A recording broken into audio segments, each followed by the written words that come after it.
So any successful movement to end white violence cannot happen overnight. Rather, it will likely take years, even decades. Right now, many white people are outraged and motivated to participate in this movement against white supremacy. But there is always the risk that people could lose interest as more time passes. What are some things that white people can do to resist white violence now, given our current climate, in the next year and beyond a year from now, to kind of stay involved in moving forward with this? Mm-hmm.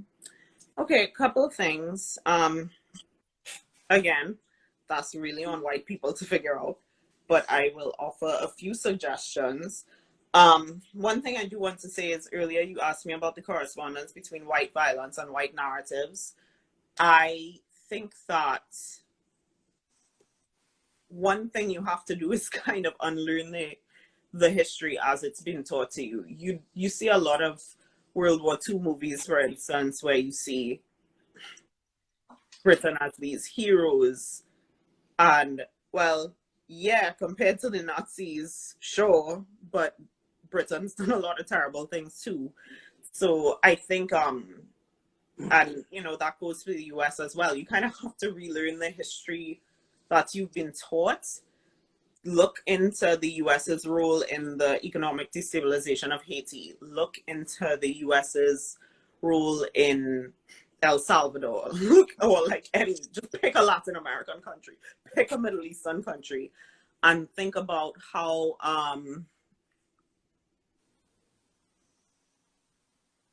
and just learn about kind of how the US has played a role in that, and how that kind of helped, that in part kind of pertains to, that's a white narrative of history that you should probably try and unlearn.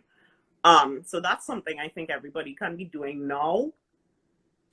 Another thing that I think you can do is continue to, there's so many great reading lists and movie watch lists and stuff on, and lists of organizations to donate to on the internet right now. Put them in a rotation. You don't have to binge them all at once, but maybe make a watch list on Netflix if you support Netflix. Put an Amazon reading list out there, or, you know, somewhere other than Amazon, your local independent bookstore, Abe Books, wherever, and just kind of keep those things in rotation. Suggest them to your book club, suggest them to your film club or wherever, and just kind of keep that stuff in rotation. That's something that you don't have to read all the books right now, or watch all the movies or whatever. In terms of keeping these ideas in your consciousness, think about who you're following on social media. Think, are you following educators like, for instance, Rachel Cargill, if I'm saying her name correctly, and her project, The Great Unlearn? If you keep more of that kind of content around, you will keep those ideas in your consciousness. And obviously donating, because even though I hate the idea of throwing money at a problem, a lot of times organizations just need money. And a lot of people are flooding Black Lives Matter, for instance, with donations right now. Why not just, instead of giving $100 now, set up to give $10 this month, $10 next month. Just make it a recurring thing. If you want to make something a part of your life, you should automate it. So set calendar reminders, set weekly book club suggestions, set movie night suggestions, and just keep them in your rotation. And if you are sharing content, if you have a platform that shares content, you probably are doing some content scheduling using a tool like Hootsuite or Buffer or one of those. Then just keep that content on deck, and just say, all right, today is Woke Wednesday or whatever. I don't like that term, but you know, whatever, Woke Wednesday. And I'm gonna share this piece from Rachel Cargill and give credit. That is very important, because again, erasure is violence.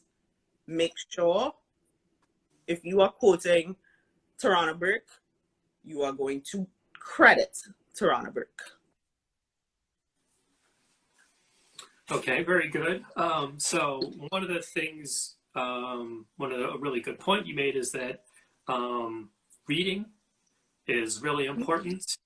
Education is really important, and I'd like to kind of piggyback that by saying that we as white people, it is our responsibility to educate ourselves about these things, right? We have to be proactive about overcoming the deficits in our education that have been caused by our American public school education or even private school education. So even though we're adults and we feel like, well, I'm at school, school is a lifelong journey. And especially now when we've missed so much, we need to, read books that tell us the full story. We need to watch movies and programs that tell us the full story. And so, yeah, thank you for sharing that.